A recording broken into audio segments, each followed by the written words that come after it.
Hey everyone, it's Tina's time and welcome back to my channel again. So this is another weekend and I am here with another new vlog. আজকে সকাল থেকে ঝুমঝুম করে বৃষ্টি পড়ছে and এই মোমেন্টেই আমি realise করলাম যে আজ আমার ছুটি আছে, even I don't have to go out for work. উঠে ভাবছিলাম একটু সবজি বাজার করে আনি, বেছি তো এখানে দেখুন আমি কি কি এনেছি। তো মা আমাকে আদা রসুন আনতে বলেছিল, তো এটা মায়ের জন্য আমি নিয়ে এসেছি। এছাড়া আমি লেটুস নিয়ে এসেছি। আমি ফার্স্ট টাইম স্যান্ডউইচে লেটুস ব্যবহার করবো and I don't know how it will turn out, but I am really excited. এছাড়াও কিছুটা ক্যাপসিকাম, শসা, গাজর, কিছুটা টমেটো, ধনেপাতা আর পাতিলেবু নিয়ে এসেছিলাম। এটা ছাড়াও আমি আজকে একটা নতুন জিনিস নিয়েছি, সেটা হলো ডুমুর। আর ডুমুর আমি ফার্স্ট টাইম মাকে বলছিলাম ট্রাই করার জন্য নিয়ে এসেছি। শুনেছি প্রচুর পরিমাণে ভিটামিনস থাকে এর মধ্যে, মিনারেলস থাকে, খুবই স্বাস্থ্যকর খাবার। তো এখানে আমি তাই জন্য ডুমুর নিয়ে এসেছিলাম আজকে, তো ভেবেছিলাম let's try it one day. তো এখানে আমি আমার পাউরুটিগুলো শেখার জন্য দিয়ে দিয়েছি, বাট পাউরুটিটার তলায় আটকে গেছে অ্যান্ড আমি তুলতে পারছিলাম না।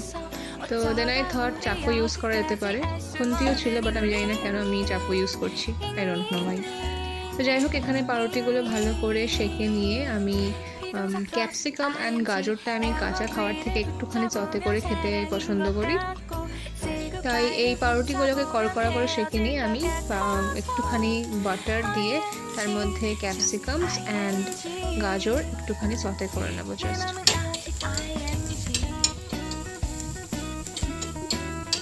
তো কিছুটা সময় ধরে এটাকে সতে করে জাস্ট একটুখানি নরম হয়ে যাবে, একদম নরম নয়, তখন আমি নামিয়ে নেব। একটুখানি টমেটো সস লাগিয়ে দেন প্রত্যেকটা ভেজিটেবলস একের পর এক দিয়ে লেয়ার তৈরি করে নেব।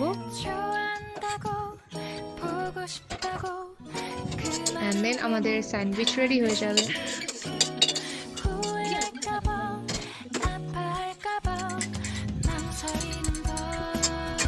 স্যান্ডউইচটাকে আরও হেলদি বানানোর জন্য আমরা এখানে ব্রাউন ব্রেড ইউজ করতে পারি, but I don't like brown bread that much, that is Y I use white bread. But এটার মধ্যে অনেক অনেক ভেজিটেবলস আছে, সো এটা অনেক টেস্টি হয়।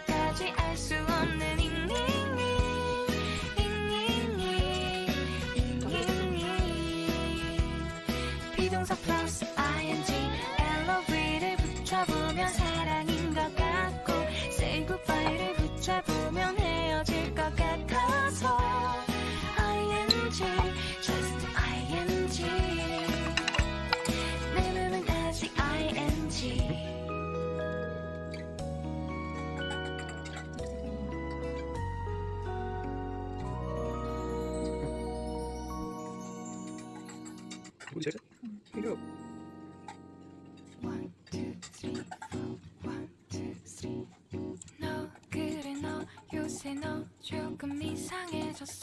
자꾸만 시도 때도 없이 시무룩하고 고민이 생겼니.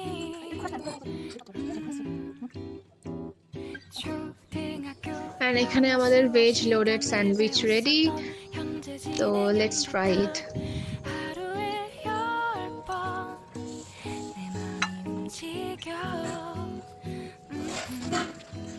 I cannot explain you, it was so tasty and perfect for a Sunday.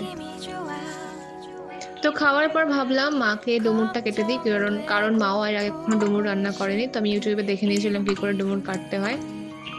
তো এখানে ফার্স্টে ডুমুরগুলোকে এক এক করে ছাড়িয়ে ভালো করে ধুয়ে নেব, দেন ডুমুরগুলোকে আমরা কেটে নেব। রিসেন্টলি আমি অনলাইনে একটা আর্টিকেল পড়ছিলাম যেখানে নাকি বলা হয়েছিল যে ডুমুর বা ফিগ যেটাকে বলে সেটা খুবই স্বাস্থ্যকর এবং এর মধ্যে অনেক বেশি নিউট্রিশনাল বেনিফিটস রয়েছে। যেমন নাকি এটা ডাইজেশনের জন্য খুবই উপকার, বিকজ এতে প্রচুর পরিমাণে ফাইবার্স থাকে। এছাড়াও ভিটামিনস, মিনারেলস অ্যান্ড অ্যান্টিঅক্সিডেন্টও ডুমুরের মধ্যে থাকে। যাদের নাকি হার্টের রোগ আছে তাদের এইটা খাওয়া খুবই স্বাস্থ্যকর, বিকজ এতে পটাশিয়াম, ম্যাগনেশিয়াম, ইভেন প্রচুর পরিমাণে অ্যান্টিঅক্সিডেন্টস থাকে।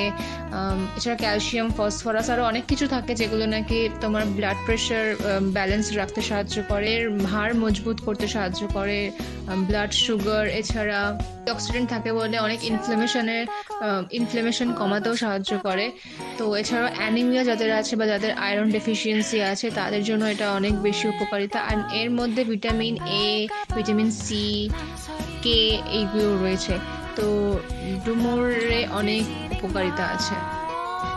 তো এখানে অ্যাকচুয়ালি ডুমুরগুলোকে ভালো করে কেটে ওগুলোর ভেতরে যে দানাদার অংশগুলো আমরা সেগুলো নেব না। তো জাস্ট ডুমুরের সাইড থেকে আমরা চারপাশ থেকে একটু একটু করে চামড়াটা খালি নিয়ে নেব, দানাদার অংশটা বাদ দিয়ে, এন্ড সেগুলোকে নুন আর হলুদ মিশ্রিত জলের মধ্যে চুবিয়ে রাখতে হবে। অনেক বেশি কষ থাকে ডুমুরের গায়ে, তো সেগুলো এতে চলে যায়। আজকে দুপুরের লাঞ্চ খুবই সাদামাটা ছিল। ধোকার ডালনা করা হয়েছিল আর ধোকার বড়া, এছাড়া মাছ ভাজা করা হয়েছিল। অ্যান্ড মাছ ভাজা থাকলে ঘি অ্যান্ড কাঁচা লঙ্কা আর নুন, ব্যাস, আমার আর কিচ্ছু লাগে না। তো আমি জাস্ট ওইটার জন্যই ওয়েট করছিলাম কখন মাছগুলো ভাজা হবে অ্যান্ড আমি ঘি দিয়ে খাবো। তো আজকে দুপুরের লাঞ্চে এই ছিল। আমি ধোকার ডালনা খাইনি, বিকজ যখন ধোকার বড়া আছে, ঘি আছে অ্যান্ড মাছ ভাজা আছে, তো আমার এতে খাওয়া হয়ে যাবে। 요새 너 조금 이상해졌어 자꾸만 시도 때도 없이 시무룩하고 তো রাস্তাঘাটে গণেশ পুজোর প্রিপারেশন একদম শুরু হয়ে গেছে। বিভিন্ন জায়গায় লাইট লাগানো হয়ে গেছে। আরও বেশি লাইট, আরও বেশি জাঁকজমক হবে যতদিন এগিয়ে আসবে গণেশ পুজো। তো আজকের ভিডিওটা এখানেই থাকলো, দেখা হবে পরের ভিডিওতে। Stay blessed and happy, by.